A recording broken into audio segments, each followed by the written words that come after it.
Specimen paper 2H. So first question, 3 times 4 is 12.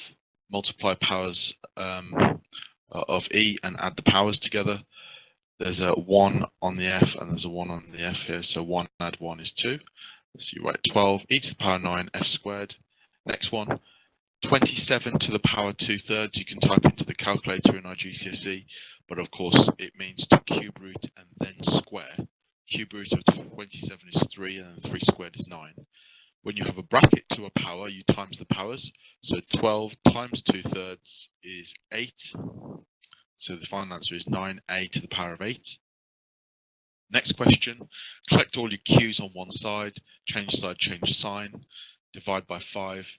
You must write the entire answer on the answer line and not just 31/5 or 6.2. You have to write the Q is greater than as well. Next one, write down all the integer values of n, starting with -2 up to +2, not including 3 because the line is not underneath the 3. Next question. So the formula for the area of a circle is pi r squared. The formula for the area of a trapezium is on the formula sheet, a half bracket a plus b times h. Substitute into the formulae and rearrange to work out h. What I've done here is I've combined a half brackets 20 plus 25 to give 22.5, then divide by 22.5 to give h. Final answer is 10.1, so 1 decimal place. Next question. The probabilities in the table green and orange are the same because it tells you that the probability that he takes a red brick and the probability he has a blue brick are in the table. The number of green bricks is the same as the number of orange bricks, so I've just called both the probabilities x. The table adds up to 1. So form an equation and rearrange to work out x. It tells you there are 91 red bricks in the bag for part B. The probability of red is 0.26. So 91 red bricks is associated with 0.26. There are, he's going to make a tower. The tower is going to be made up of blue bricks and red bricks. So you need to work out how many blue bricks there are. The probability for blue from the table is 0.3. How do you get from 0.26 to 0.3? What you do is do 0.3 divided by 0.26. This tells you the scale factor. So this is the scale factor. Times this scale factor by 91. That gives you 105 blue bricks. Add the bricks together and you have 196 bricks altogether.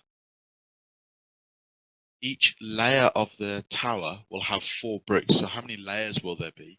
Well, if you divide 196 by 4 bricks in each layer, there's 49 layers altogether. Formula for the nth term, the sequence is going up in 4s, so the formula starts off 4n.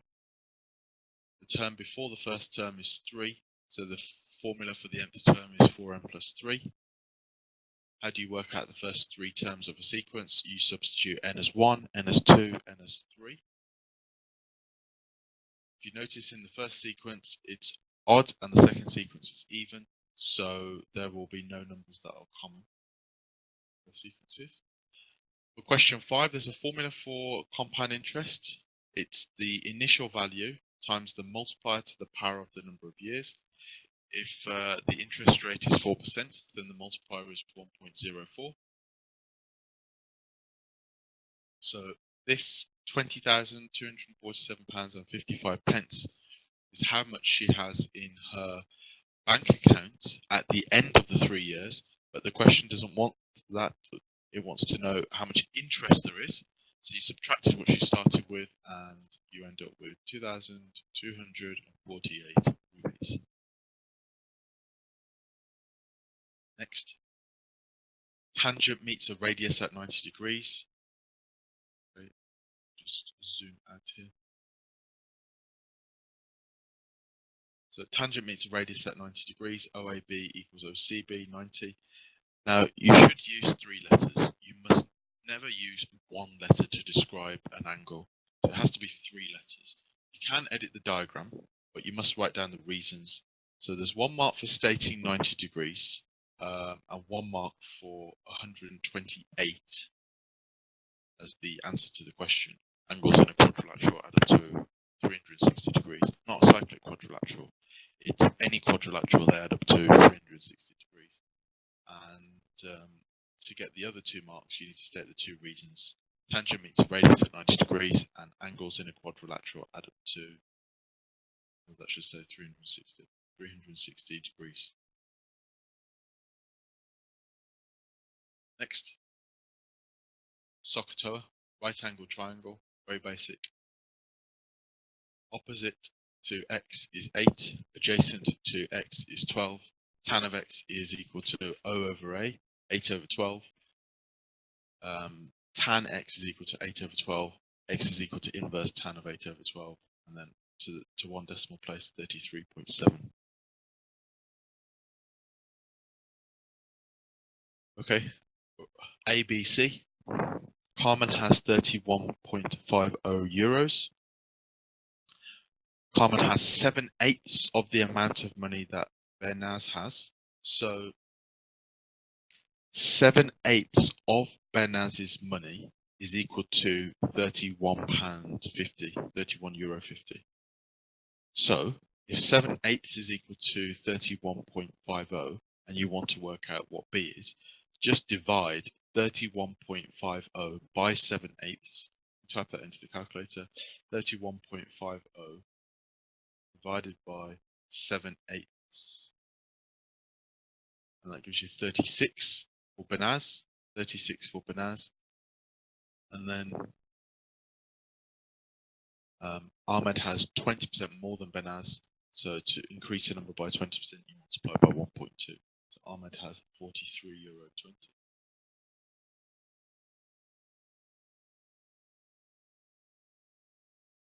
Next question. Cumulative frequency. So running total. Circle the end numbers. Cumulative frequency is plotted at the upper bound.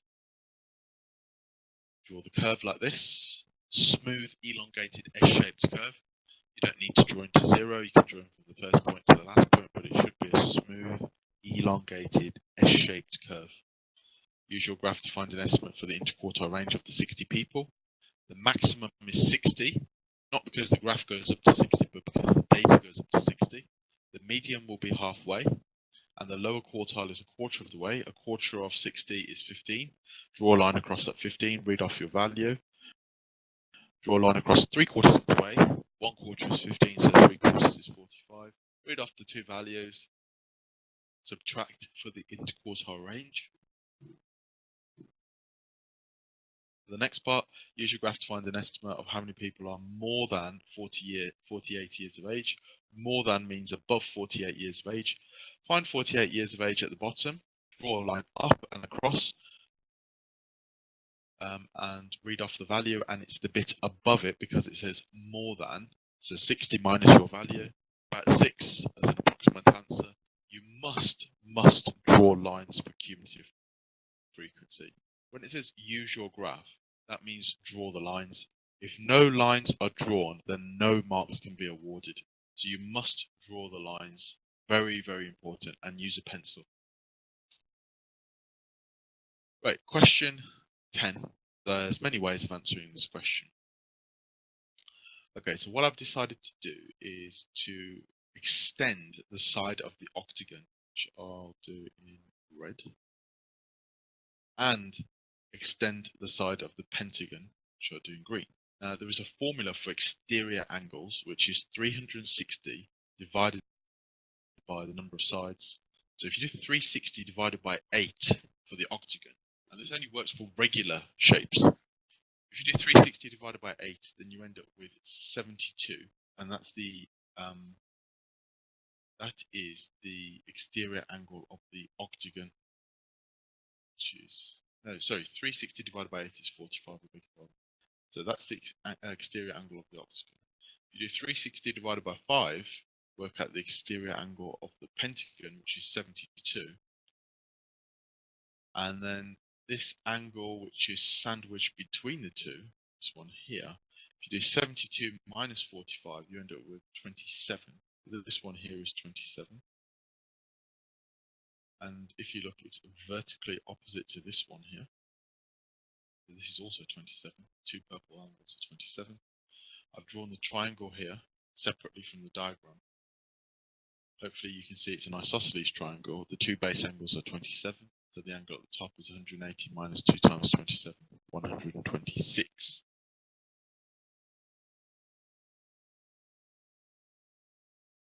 Next question, times everything by 10. Brackets are really important here. Times the first fraction by 10. 10 divided by 5 is 2, and then 2 times this bracket. 10 divided by 2 is 5, and then 5 times this bracket. And then 2 times 10 is 20. You then expand the brackets. Very careful with the signs. Yep.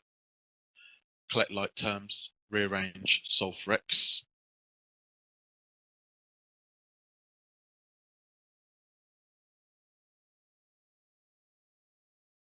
Next question, differentiation.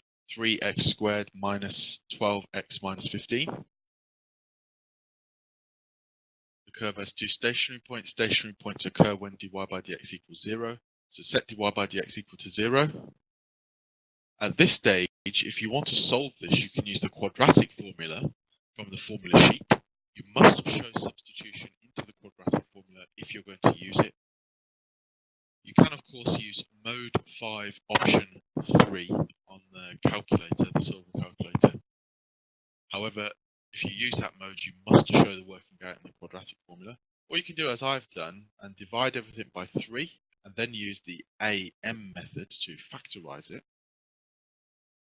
Once you've factorized it, you set each bracket equal to 0 and solve accordingly. Once you have the two x values, then substitute into the original equation at the top of the page to work out the y. And the answers are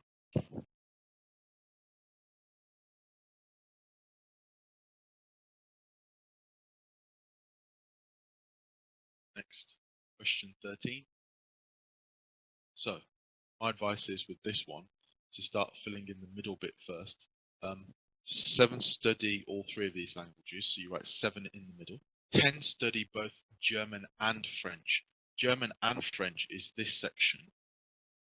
So the numbers have to add together to give 10, which is why it's 3. 7 add 3 would give 10.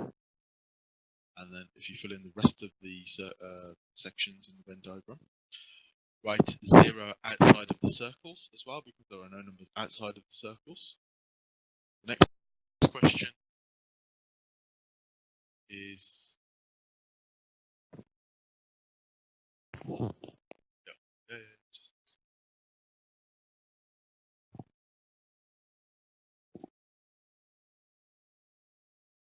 the next question is to write down the total. So it's just the numbers in all of the circles added together, and that gives 20.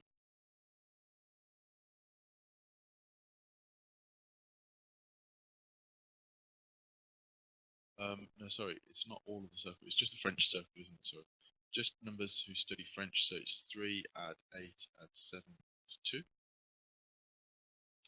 Next question. Use algebra to show this.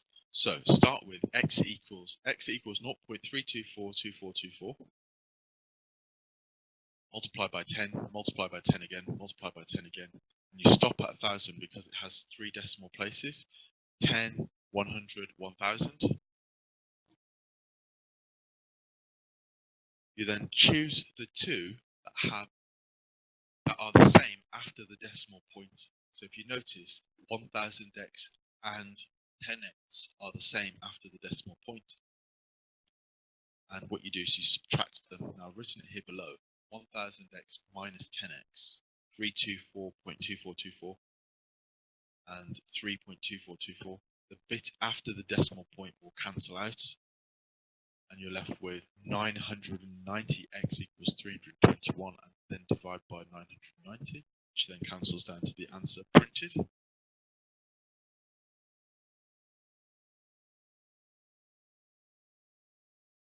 Next question, rationalize the denominator. So the technique for this is to times top and bottom by 7 plus root 5. 7 plus root 5. When you multiply this out, 4 times 7 is 28. 4 times root 5 is 4 root 5. On the bottom, it's the difference of two squares, so the middle two will always cancel. If you do full working, you will notice that the middle two cancel and you end up with 44. Then if you divide every part by 4, you get the answer 7 plus root 5 over 11. And then it wants it like this, in this format, a plus b root 5. So it's a number plus b root 5, no fraction. So divide everything by 11. 7 divided by 11 is 7/11ths. And then root 5 divided by 11 is 1/11th root 5.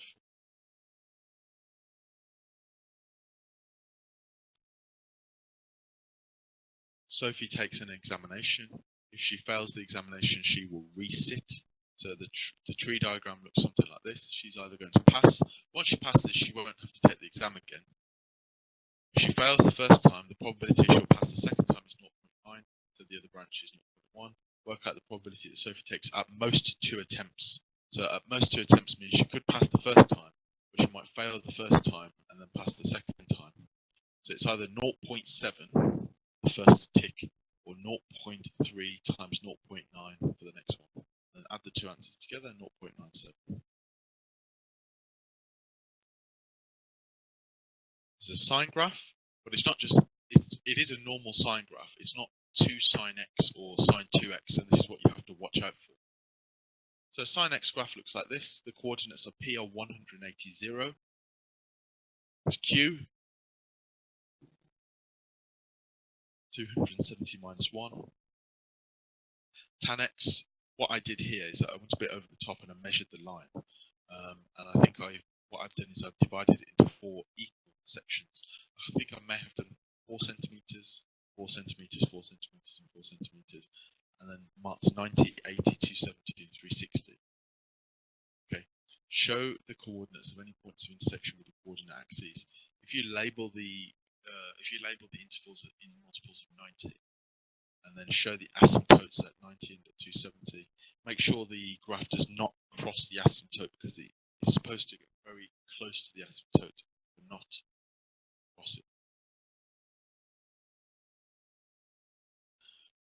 Next question. A solid metal cube has sides of 125 millimeters, correct to 3 significant figures. So this is a bounds question. It tells you the volume of each sphere to the nearest 10 centimeters. It actually gives you the volume. Sometimes they give you the radius and you have to work out the volume, but not this time. The problem with this question is, obviously it's a bounds question and there are different units here at play. So I've drawn a cube. The maximum, what you want is the greatest number of spheres that can be made from the metal. For that to happen, you need the biggest cube to begin with and the smallest possible spheres. That way you get the most spheres from the cube. So the cube is 125.5 by 125.5 by 125.5. There are 10 millimeters in a centimeter. To convert from millimeters to centimeters, you divide by 10. Now, the upper bound for 125, because it's to the 3 significant figures, you look at the third significant figure. The third significant figure is in the units column, so you half the value of the column, half 1 unit, which is 0.5, and you add and subtract that to 125 to produce these two numbers. We want the greatest possible sphere, so we use the upper bound, 125.5, and then we cube that to work out the maximum possible volume. To make sure that this question is answered correctly, I'll convert the units to begin with. So what I've decided to do is convert 125.5 millimeters into centimeters by divided by 10. That gives us 12.55, and the volume of this is 12.55 cubed. The sphere is 140, correct to the nearest 10 centimeters. So if you half 10 centimeters cubed, you end up with 5 either side, so it can be 135 or 145. We want the smaller sphere but the bigger cube to get the maximum number of spheres, which will give you 14.64. Have to round down because we can't round up. First question. Y equals f of x minus 4 moves the curve 4 to the right, translates the curve 4 units to the right, 7 minus 4.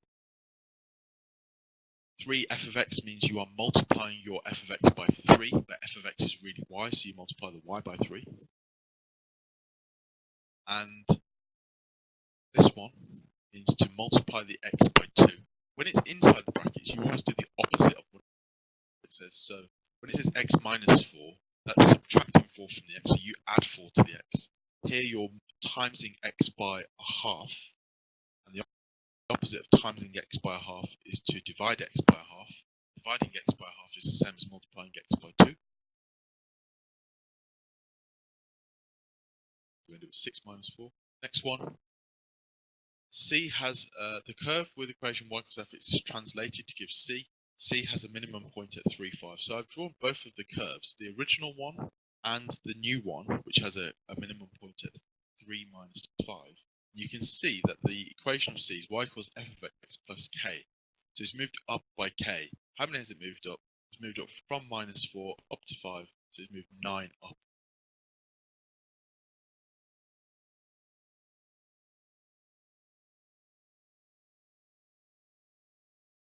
Next question.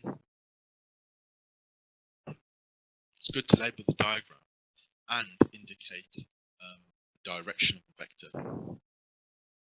M is the point that is such that it's divided in ratio 3 to 1, which means this is A to M is 3/4 of the line, and MB is 1/4 of the line. So if the vector AB is equal to P, then A to M must be 3/4 of P, and MB must be 1/4. N is the midpoint of BC. N is the midpoint of BC. C is the midpoint of AD. So AC is Q, and if this is the midpoint, then CD must also be Q. So now I've labelled the diagram, and I can answer the questions. How to get from B to D? Go from B to A, which is minus P because you're going against the arrow. Down this way is minus P. Forward 2Q. So minus P plus 2Q, which I'll write the other way around on the answer line. BC. Right, to work out MN, it's a little bit complicated because we want to take this route, you see, to get from M to N. The problem is, we don't know what BN is. To work out BN, you need to work out BC first of all, and then half it, because N is the midpoint of BC. So to work out BC, you go from B down to A, across to C, minus P plus Q, which you can write as Q minus P. Then BN is half of that, so half of Q minus P is half Q minus half P. And then to get from M to N, it's 1/4 of P plus BN, which is BN is a half of Q minus half of P. So in one line, and this is it. And then when you simplify it, you end up with half Q minus 1/4 P. State given reasons to geometric facts about MN BD. Okay, try to relate. So there's only two things you can say about vectors: that they're parallel and they're different lengths. So if you multiply MN by 4, you multiply this vector by 4, you end up with the vector above, BD. So 4MN is equal to 1BD. And another thing is, if they're going in the same direction, but one is 4 times the length, then it's parallel. Same direction, parallel. Okay, next one. A cone has a volume of 562.5 pi. Don't forget the pi. The radius of the base of the cone is equal to twice the height of the cone. Now, another way of describing that, if the radius is equal to twice the height, so the radius is equal to twice the height, then so radius is equal to twice the height of the curve. Or another way of saying that is the height is half of the radius. Okay, which is what I've done here. You either write everything in terms of h or r. So the volume is 562.5 pi is equal to the cone 1/3 pi r squared h. R is r, but h is half r. When you simplify this, 1/3 times 1/2 is 1/6, and then r squared times r is r cubed. And when you divide 562.5 pi by 1/6 of pi, and then take the cube root, remember it's the cube root, not the square root, you end up with r is equal to 15. Okay, the question asks for the curved surface area, so it's pi times r times L. Now if you extract the triangle from the cone, we know that the radius is equal to 15. We also know that the height is half the radius, so 7.5 is the height. Then we're working out the diagonal of this right-angled triangle, because this is L. Okay, the slanted length is L.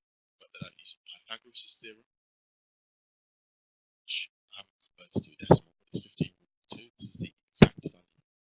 Then the formula for curved surface area is pi RL. So pi times 15 times L, and 7.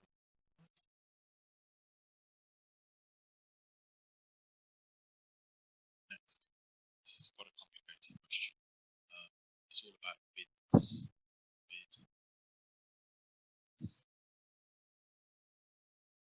First, what you can do is this quadratic equation, factorize that side. So 4x squared plus 16x plus 15. Brackets. First of all, you write brackets 4x, brackets 4x, because it starts off on two numbers that multiply to make 60 times 15, and they add to make 60, and that's 10 and 6. What you then do is cancel the brackets down, so this one divides by 2, and so does the other one. So you end up with 2x plus 5, 2x plus 3. This bit is the difference of two squares, brackets 2x plus 5, brackets 2x minus 5. So what I've done is I've changed the difference of two squares here, and what I've done is I've changed the 4x squared plus 16x plus 15 into 2x plus 5, 2x plus 3. But because it says divide, when you divide by a fraction, it's multiplied by the fraction upside down. So you have minus 2x plus 3 times by this fraction upside down. Okay, so midmass tells you to divide before you subtract. That's why I'm dealing with the division first. Okay, so let's deal with the division first. The division has now turned into a multiplication. So we deal with the multiplication first. We have a 2x plus 3 on the top and 2x plus 3 on the bottom. They cancel, and it leaves you with 7 over 2x plus 5. Okay, we're going to combine these fractions together. They have a different denominator, but to make the denominators the same, all you need to do is multiply the one on the right hand side by 2x minus 5, which I've done in a different colour here. Now they have the same denominator, and when they have the same denominator, you can just add on the top. So you've got 5 minus 7 times 2x minus 5. When you multiply this bracket by minus 7, it's minus 7 times this, we end up with minus 7 times 2x is minus 14x, and minus 7 times minus 5 is positive 35.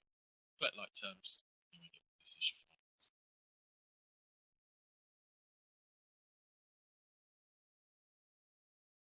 Next one. So, last question on the paper, very much expecting this summer. The third term of the arithmetic series is A. Series A is 19. As soon as you see third term, you need to think A plus 2D. So A plus 2D equals 19. The sum of the first 10 terms is 290. This is given to you on the formula sheet. Sn equals half n, or n over 2, brackets 2a plus n minus 1d. It's on the formula sheet. Okay? N is 10. The sum is 290, so you write that here. We don't know a or d. N is 10. That's equal to 290. Now 10 over 2 is 5. You can can either multiply the bracket by 5, or you can divide the right hand side by 5, which is what I decided to do. You divide the right hand side, you end up with the 8. You now have two equations which are able to solve these using simultaneous equations, as I have done here. Okay. You can always use mode, equation, option 1 to check. Of course, it's going to come with x and y rather than a and d, but it's fine. And then once you've worked out d, substitute to work out a. The question asks for the 10th term. As soon as you see 10th term, you think a plus 9d, and substitute your value of d and a into this formula to work out the answer, which is